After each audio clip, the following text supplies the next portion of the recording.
अस्सलामुअलैकुम। City 5 news के साथ मैं हूं जवेरिया नियाज। सबसे पहले हेडलाइंस।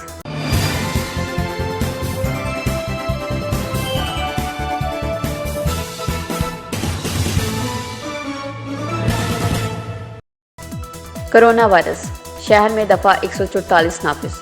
पुलिस ने नाकाबंदी पर शहरियों के खिलाफ कार्रवाई का आगाज कर दिया। नौजवान पुलिस को चकमा देकर सफर करने की कोशिश, पुलिस ने इस कोशिश को नाकाम बना दिया।